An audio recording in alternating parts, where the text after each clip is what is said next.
During the summer of 1947, an array of bizarre tales began to surface.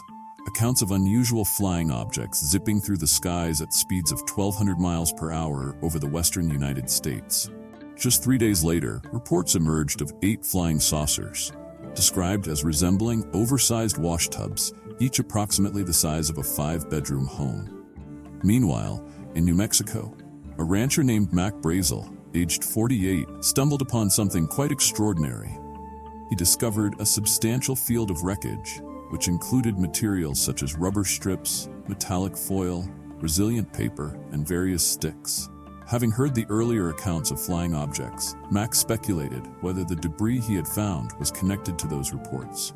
He alerted the local sheriff, George Wilcox, who subsequently reached out to the nearby Roswell Army Airfield.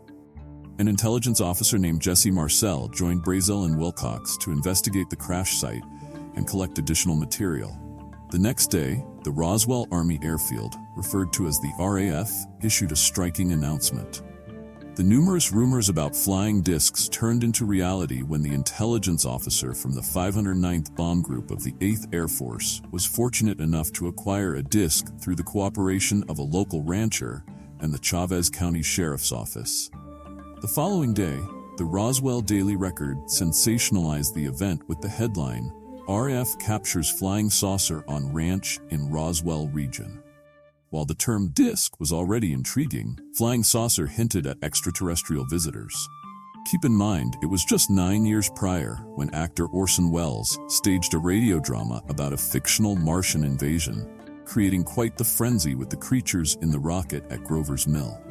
I can't provide any authoritative insight into their nature, origins, or intentions here on Earth. The extent of public belief in such tales of Martian attacks is still up for debate. Perhaps it was just a sensational story, but it was enough for Orson Welles to express regret. We are profoundly shocked and sincerely sorry about the consequences of last night's broadcast. Following the Roswell event, an influx of UFO and flying saucer sightings began to flood in. The day after, the U.S. Army changed its narrative, claiming it was merely a harmless high-altitude weather balloon, not an actual flying disc. However, Mac Brazel insisted he had collected fragments of weather balloons before, and this was distinctly different. Growing weary of the commotion, he decided to let the matter go, like most others did until 1994, when the U.S. government finally disclosed that Mac was indeed correct. It was not a weather balloon, nor was it a Martian spacecraft. The report indicated that the debris from Roswell was part of a secret project known as Project Mogul. Essentially, it was an aerial surveillance device designed to detect potential Soviet nuclear tests and missile launches. This project included a series of high-altitude balloons and large, kite-like radar targets for monitoring. It was one of these kites that Mac Brazel encountered, which likely accounts for various similar sightings, such as those flying washtubs. During that era, numerous classified weapons, rockets, and nuclear devices were being tested in New Mexico and nearby Nevada. Years later, alleged eyewitnesses claimed to have seen aliens being hurried away by military personnel. Officials, however, asserted that they were simply parachute test dummies. To this day, some individuals maintain that a spacecraft indeed crashed in Roswell and that all the evidence involving foil and paper balloons was fabricated.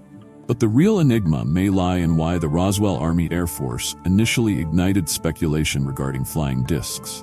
Was it a diversion meant to shift attention away from Project Mogul? Did they aim to instigate a panic?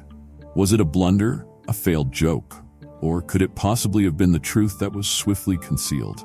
Recently, President Trump was asked about Roswell in an interview with his son, Don Jr., and he seemed mildly amused, likely more focused on tourism than extraterrestrial life.